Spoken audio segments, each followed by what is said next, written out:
As we embark on the Harlem Renaissance today in the international grapevine, the Harlem Renaissance was a cultural explosion in 1920 in New York.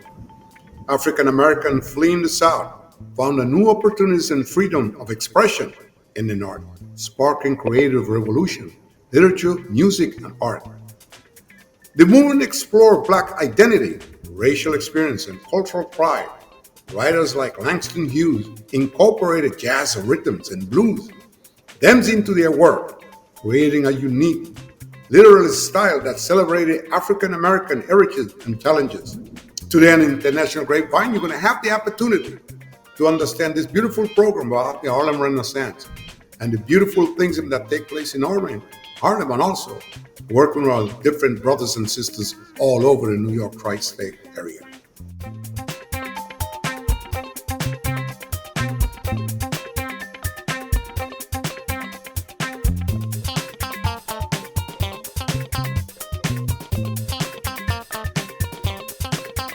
Good evening. Welcome to a special edition of International Grapevine. This is your host, Wallingford Lee. Tonight on International Grapevine, we're going to take the opportunity to talk about the Harlem Renaissance, how important it is, how it is, and more importantly, the achievement that has taken place on the Harlem Renaissance and other things. And as we have mentioned to you many times, we like to do this type of program. I think it's just excellent for youngsters coming along who's going to school and college to have the opportunity and the time and place to understand the importance of the Renaissance, the pluses and minuses of the also. On the Renaissance, we're going to have the opportunity to talk a little bit, time allotted, how some people migrated from the South to the North, especially like in Detroit, in New York, and stuff like that. And we feel very proud and have the opportunity to have a special guest of us who's a dynamic speaker and very well read and stuff like that, who's going to answer some of the few questions that I have. It gives us a great deal of pleasure and, of course, satisfaction to have our special guest, Mr. Hank Williams, who happens to be a professor of African Studies in Lehman College. And it's always good to have him. You, my clients in here, have always asked for him. Well, we have him once again. Hank, welcome to the program.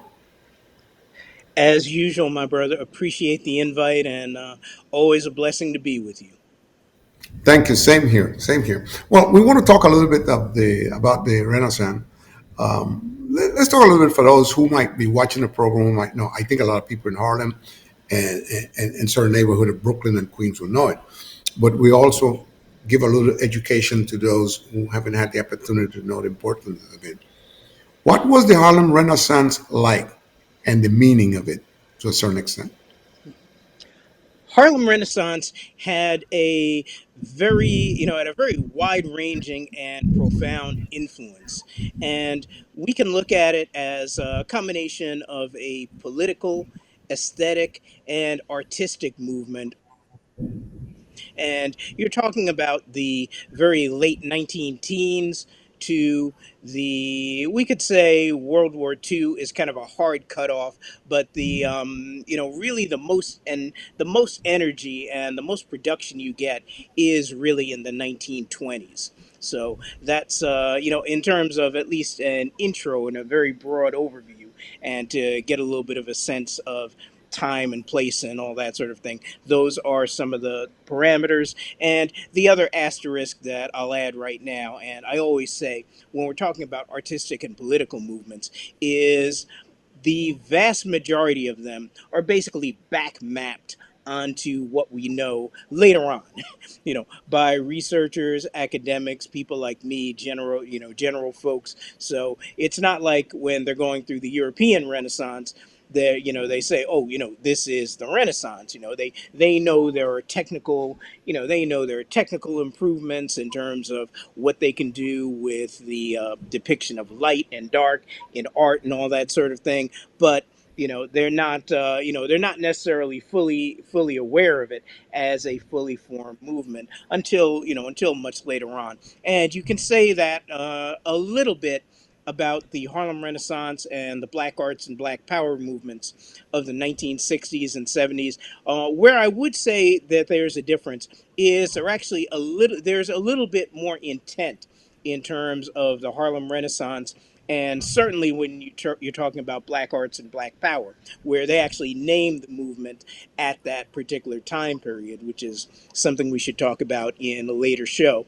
But understand that a good bit of this is, some of it is affirmative in terms of artists trying to name and define things at the time, and some of this is people mapping this particular understanding onto it later on. And the last thing I'll say to get started is, we have to think about Harlem as a both as a place and as an idea. And that's the last thing about the Harlem Renaissance. You mentioned the Great Migration, which is key to it, and Harlem is definitely one of the key centers of it, but it isn't exclusively in Harlem. And for some of that, you have to know a little bit about the development of Harlem, but that may be a little bit further than we want to get into.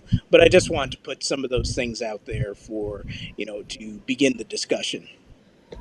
Well said. Well said.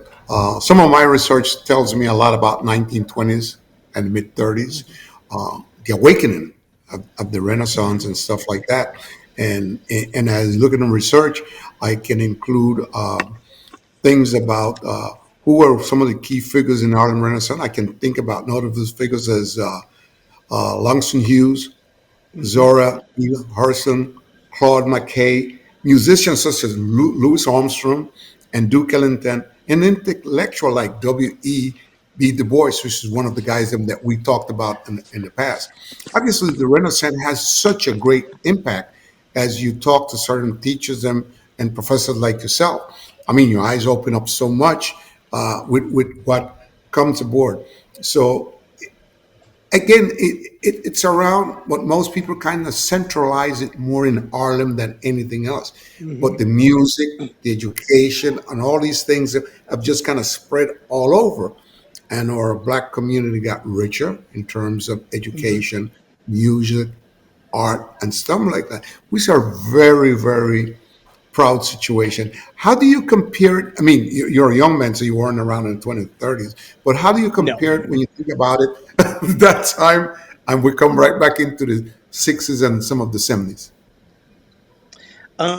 It's You make a very good observation there. Partially because the Harlem Renaissance lays some of the foundation for what happens later on. And as a matter of fact, a lot of the artists of the later generation are very much aware and had studied the Harlem Renaissance. And you also have some people who were major artists at the time period, still politically and professionally active in the 1960s. I mean, name to throw the most obvious name out there, Langston Hughes. Hughes is still living in Harlem in the 1960s, and really takes upon himself uh, very seriously the role of mentoring, and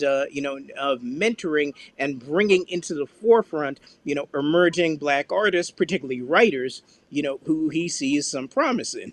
Very, very interestingly, one person who becomes central to the black arts movement, one Leroy Jones, who becomes Amiri Baraka, and we did a show on several years ago that people can go Yes, back in we the did. archives and get.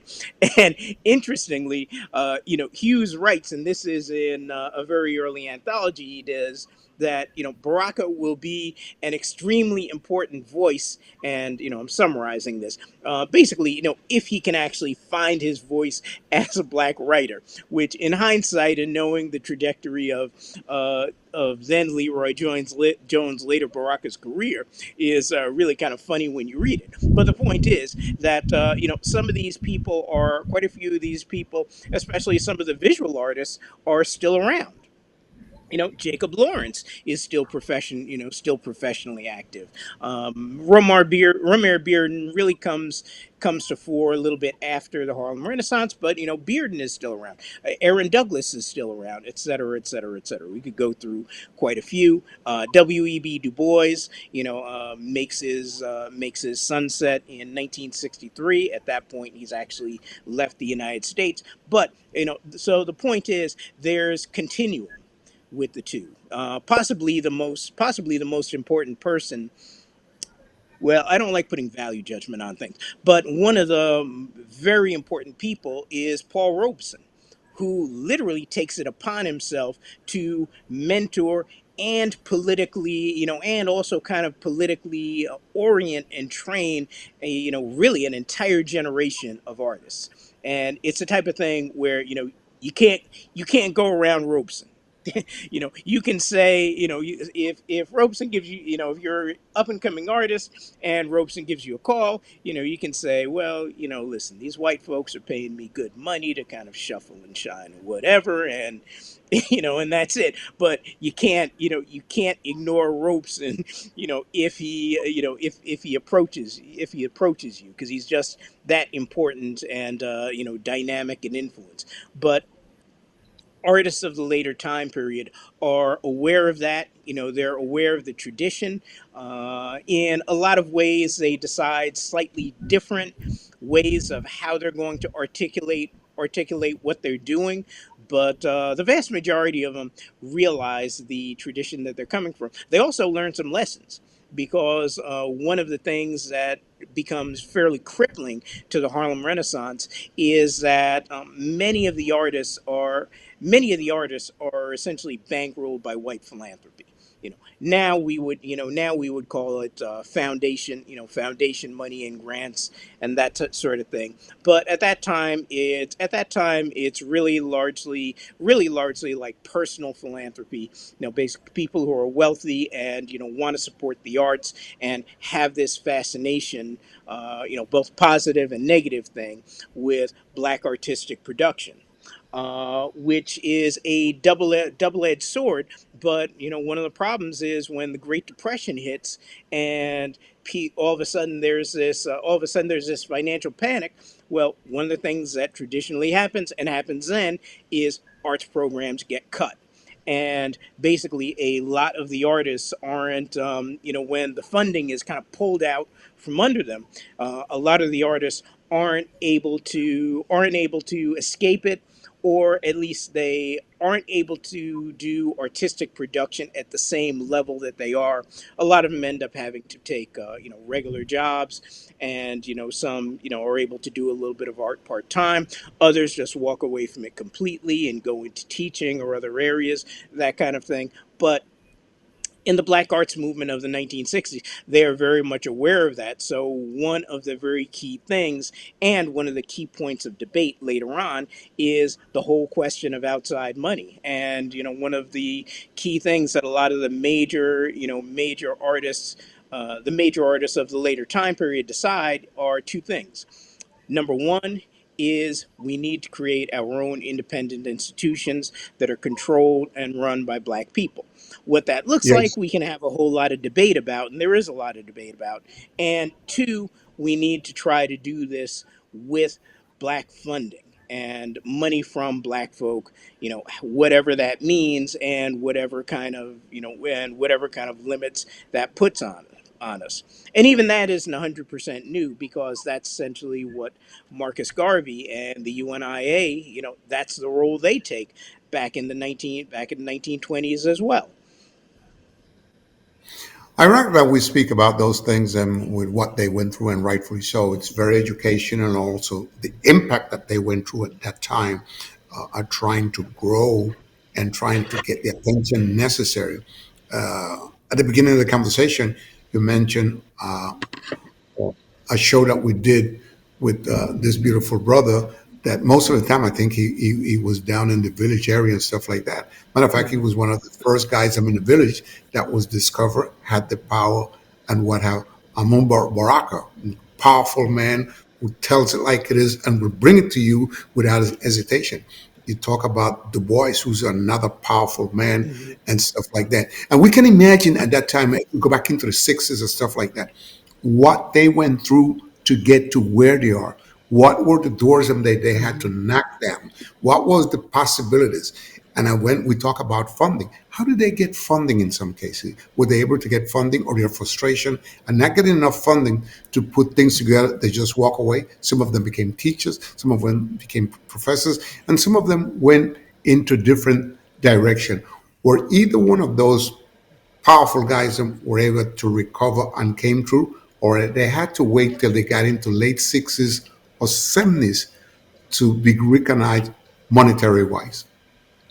Very good question. Well, one thing to remember is the breadth of the Harlem Renaissance. Most people are familiar, or at least, well, most of the older generation, I should say, is familiar with some of the people you mentioned up front. I mean, the most obvious one being Langston Hughes, and Hughes does receive funding. Interestingly, he and Zora Neale Hurston have basically the same patron.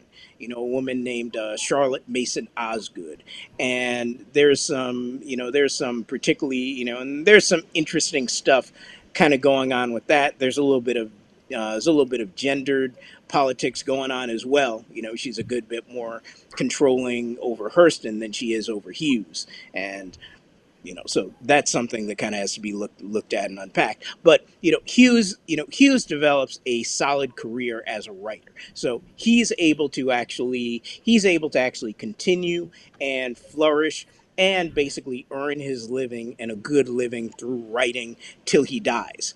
Having said that, Hughes is a working writer, meaning he does everything. He's best known as a poet, but he writes, he does a few novels. They're not as well read as the poetry. He does quite a bit of journalism. He edits some literary anthologies. He's a literary critic of his own right. Writes a few autobiographies. Hughes had a fascination with music from really from the beginning. And as a matter of fact, to understand Hughes, you really have to understand jazz. You really have to understand Louis Armstrong and the Hot Fives and things like that, because and later on, the whole bebop revolution with Charlie Parker, Charlie Parker and folks like that, because it's kind of like right now, if you open up your window and whatever you hear outside is going to influence you, that's Hughes. He's opening up his window in Harlem, or he's sitting on a park bench, and this is what he's hearing, and it's shaping him. But there are several other artists, particularly the visual artists, who were able to for and it's a struggle for all of them, but they're actually able to establish working careers as artists and writers. The flip side is true as well. You get people like Nella Larson, who publishes two of the very significant novels of the Harlem Renaissance, Quicksand and Passing, but doesn't really end up having the same sort of career that she probably that I think she deserved. And we could talk about people on both sides of the ledger. But but I'd say the continuity is the difficulty of making your way as an artist, and very particularly a black artist, in the country. Really at almost any time period, but particularly at those time periods, and very particularly, uh, if you decide that your audience is going to be primarily black folk. Make no mistake about it, Hughes is and was always been a very skillful man and a very well prepared man, and knew what he was doing when he was doing his thing. As we move forward here, how the Harlem Renaissance impacted American culture in your estimation? Because our culture is so rich, and it took a lot of people to understand us at the beginning because we didn't have a lot of opportunities, as you described some of them. And these are guys that were very skillful, and they pay their dues to get to where they are. Mhm. That's why I think about the culture, how the impact of the American culture was to the black professionals and Mhm. skillful people. How was that received and the attention attended to it at the right moment in time? Excellent question. And short answer is that it has a much wider reach than than just black folk. But Du Bois makes that argument at the turn of the previous century. With his his landmark book, The Souls of Black Folk, and in one of the essays in there, part of the argument he makes is, listen, when you're talking about the role and relationship of black people to this country, he says, look, our cultural production is actually foundational to whatever you're going to call this this colonial project you have of America. But when you're talking about something distinctly rising out of the experience here on this land, I mean, aside from the cultural production and traditions of the indigenous population and of black folk, what do you have?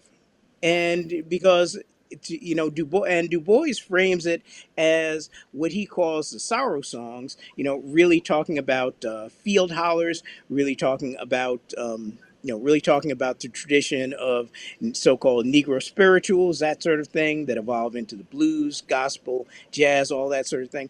Du Bois is like, look, these are things that are kind of culturally foundational to how you see the rest of the country and what you see the cultural production is. Because you're at a point where, Aaron Copland has, at that point, has not yet started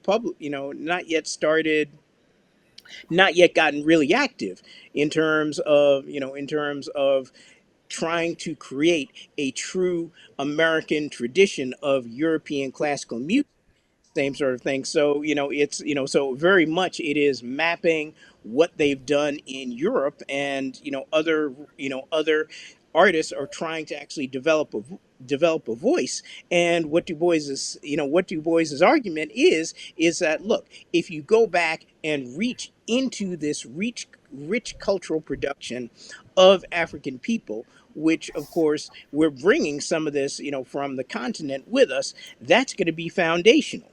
But in the 1920s, you essentially have the influence growing wider. One very good example would be Louis Armstrong and the Hot Fives.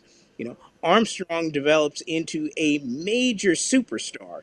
To now we would say he's a quote unquote crossover. Meaning he has audience. He has black audiences and white audiences, that kind of thing. And there's a little bit of, I won't say controversy, but there's a little bit of maybe skepticism about it, because a lot of folks who didn't really understand how hard Louis had to work, and how hard he kind of had to mask some of what he was dealing with. And some folks saw him as kind of shining for white folks. And Miles Davis actually had that criticism until he sort of understood in with a little bit more depth. But the point is that folks like some of the people coming out of the blues, Robert Johnson. When I play a lot of that for current students, because at first the thing is, okay, what is all this old stuff?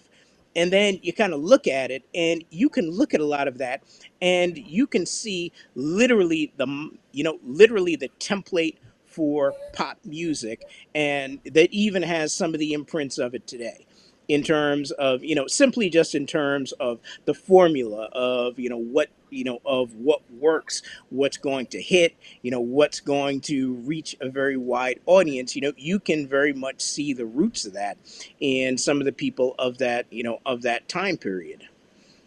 Make no mistake about it, Pops, Louis Armstrong was way ahead of his time. I saw a few tapes of him in Europe in front of the Queen, and he blew her away in terms of blowing his horn, his strength, his creativity, and stuff like that. This was a man that was way ahead of his time. And not only that, otherwise than doing a lot of things in the South, I don't know if you're aware of it, that he bought a nice house in Queens.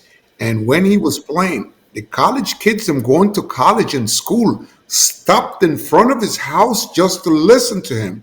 And that man was so Absolutely. given of his time. He would let the youngsters come into his house and listen. He and his wife would eat that up, and it was unbelievable. Even matter of fact, when Louis passed away, it was a big blow, not only to him but to Queens of what he had brought and stuff like Hmm. that. and his memory still lives on. Matter of fact, his house is like a special studio, and it have access to people from all the community, black, white, Hmm. Indian, and stuff like that. As we jump around a little bit, I want to talk a little bit about stereotype. How did the Harlem Hmm. Renaissance challenge racial stereotypes? I mean, I know it, but I don't want to go deep because I want to go into a little bit of jazz down the road. But I want to talk a little bit, if I may, what was your feeling about the stereotypes in terms of the artists, the writers, Hmm. the challenges, the negative stereotype presenting uh, complex portrayals of African American life and culture, fostering senses? Excellent question. And, that is very much a topic of discussion in the Harlem Renaissance as well. And you could, some of that you can attribute to Garvey and Du Bois, who are very much, and I would have to say, Elaine Locke, who are writing these theoretical pieces on, okay, how should we be presenting the image of black people. And and I think it's important to understand it at this time period, because contemporary sometimes the contemporary discussions you have about that begin to go off into left field about these whole questions of, well, what you know are you actually going to cage artists in? Shouldn't artists have, freedom of expression, that sort of thing? Shouldn't they have the ability to do whatever they want?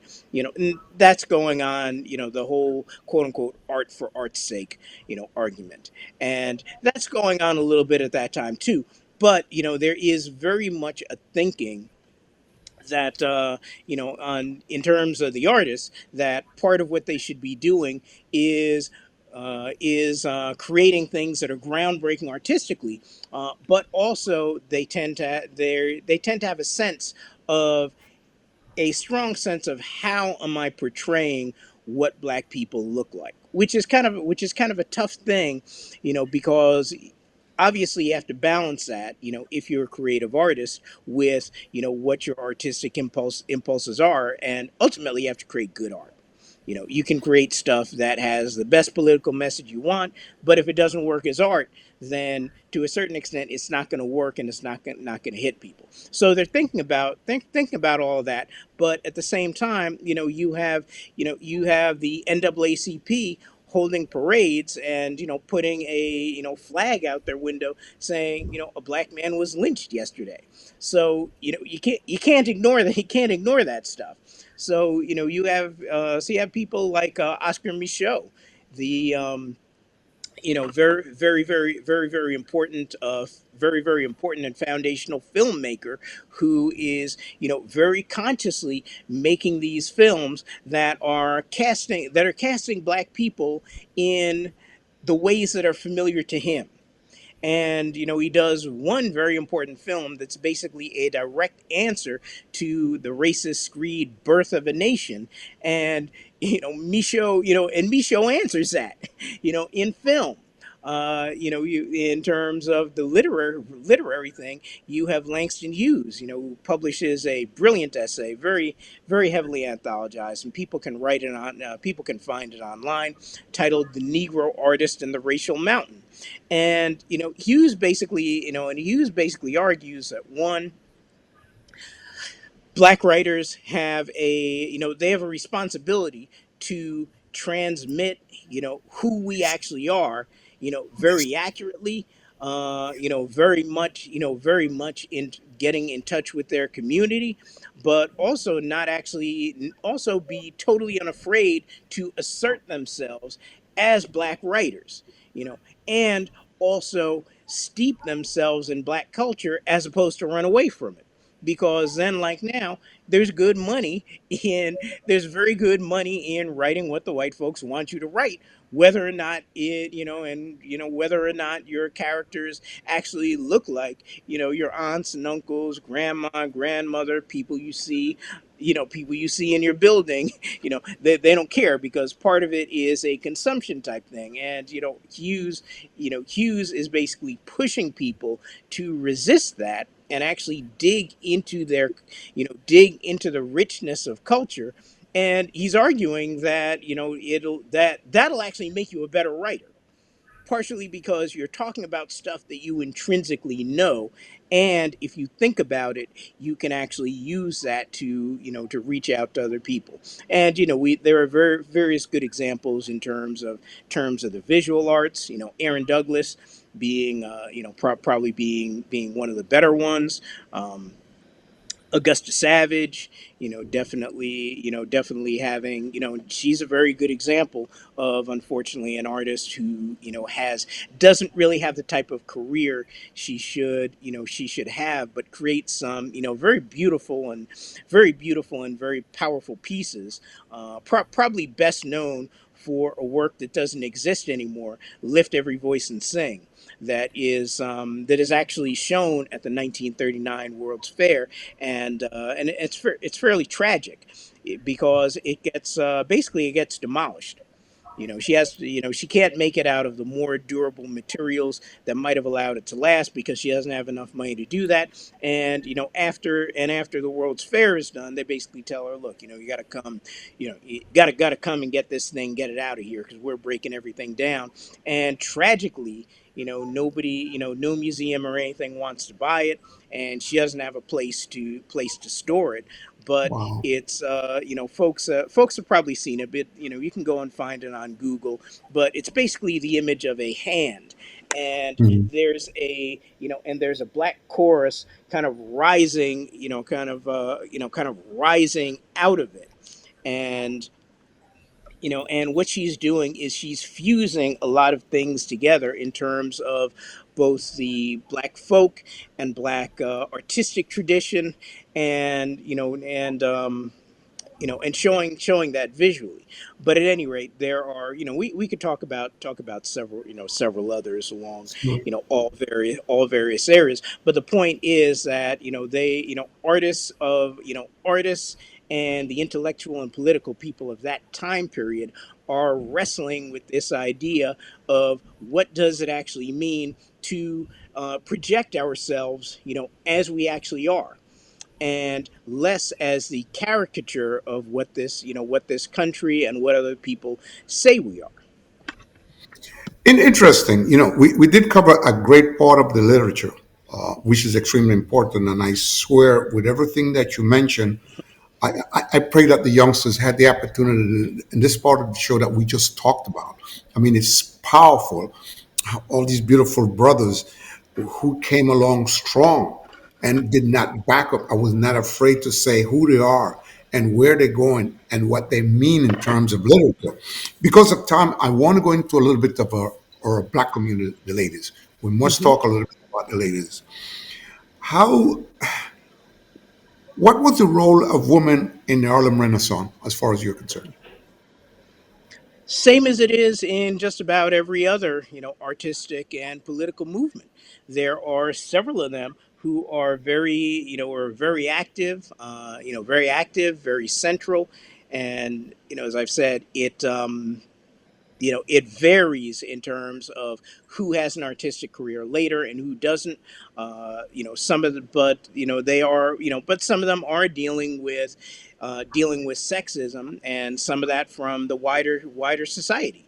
And Hmm. some of that just simply in terms of what people kind of expect the roles are, and the basic question of invisibility of black women. We just talked about Augusta Savage. She was a very good example of that. She ends up brilliant artist, um, but isn't able to, and she has this grand vision, in terms of not only being an artist, but she has a very strong sense that she needs to actually train other black artists and give a lot of them the opportunities that she didn't really have. So she has this idea of opening up a school for artists up in Harlem, and she's kind of able to get that going, but unfortunately funding becomes an issue, and it doesn't really last. And she's juggling her career, a career of teaching, and survival, and trying to do her art, and isn't really, isn't doesn't really have the doesn't really have the wherewithal to be able to devote her full time to to artistic pursuits. You also have people like Zora Neale Hurston, who is who has primarily, I would say, posthumously gotten her due and is regarded as a major, very much a major black writer. But as I had talked about earlier, her and Hughes share, at least initially, share the same patron. Basically the same person who is supporting them financially, and the agreement with Hurston is egregious. I mean, Osgood forces Hurston to call her grandmother, when excuse me, godmother, Hmm. when they're interacting with each other. And basically part of the deal is that Osgood has to be able to look at and vet everything that Hurston produces, and give it a yay or nay in terms of whether or not it's going to get whether or not it's going to get advanced for publication or developed further, that kind of thing. So some of the things that Hurston that we only see much much later on, or in some cases very recently, that just got buried in Hurston's archives, were because Osgood didn't really, Hurston's white female patron didn't really see the need, or for whatever reason didn't decide to give it the push that it needed at the time. So it's a very mixed, it's a very mixed sort of thing. But you see women all throughout, even in terms of the writers, in terms of music and performance. They Poetry. have a Yeah, poetry. They have very central roles in terms of what's going on at that time period. Make no mistake about it. You cover a lot of powerful points with these women and stuff like that. They were very gifted, and they were not afraid. They did a tremendous job, and it's a tough one. That's why I push a lot to do a program like this, because I started reading certain things, and when I just gotta so hang up in it. My wife said, "But we gotta go to bed on you." I said, "No, you go to bed," because there was so much that I was reading that it was so rich to me as a black man. Some things that I didn't know. Of course, my parents told me to keep my eyes open and stuff like that, and that's why I wanted to do this so much. I think it is so important. What were some of the lasting legacies of the Harlem Renaissance, you think, as we move forward? I mean, we have probably another 3 or 4 minutes. What do you think the legacy of the Harlem Renaissance is right now? Legacies are, one, obviously artistic. They leave a vast amount of, really a vast amount of artistic production that is really kind of central to understanding black cultural production, here in the United States. So that's one. Two, there's a very important political legacy. Through that, and of course the central figures of that we've talked about and are well known, and that would be, that would be Garvey, Du Bois, um, Elaine Locke, and even someone like Hughes, and of course several other people. I think the third thing is this sense of a coalescence, a coming together of black artists, intellectuals, and activists, you know, collectively deciding to try to push the image forward, and trying to collectively advance the interests of black people as a whole.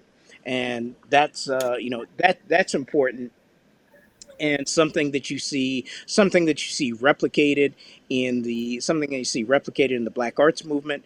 And arguably, even with the greater proliferation in some ways of black artists right now, arguably they may not even really have the collective, at least, impact of those earlier time periods. yet, of course.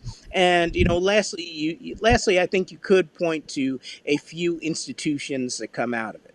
Not as many as come out of the later time period, but the what we now know as the Schomburg Library in New York City. And for those of you outside New York City, it is one of the branches of the New York Public Library. But basically, what they do is they buy the private collection of Arturo Schomburg, an Afro Puerto Mhm. Rican Puerto Rico.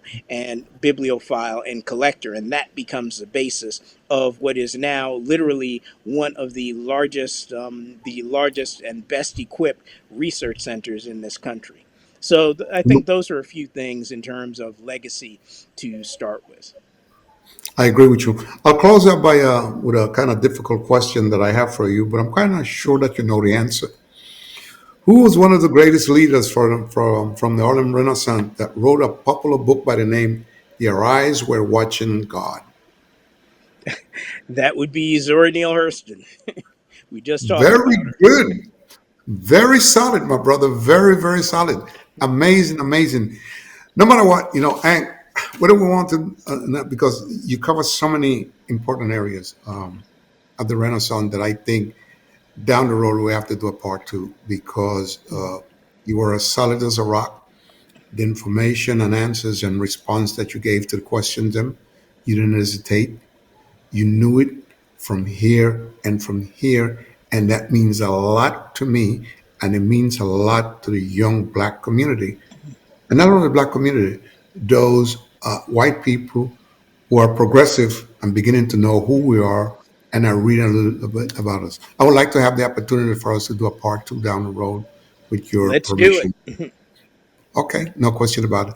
Again, I want to take the opportunity on behalf of the family of Grapevine, say to this powerful brother, thank you so much for answering the questions, and more importantly, to bringing these things them out to our viewing audience that is extremely important for their mind, soul, and body.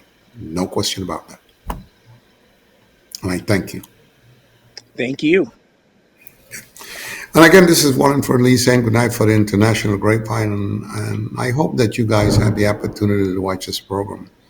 This program was a solid, solid program, very important, covering a lot of things that some people did not know about and should know about, and the preparation of this beautiful brother, and to giving a response to all the questions that I brought to the table. And again, thank everyone for watching our program, and hope to see you next time at the same place. Good night.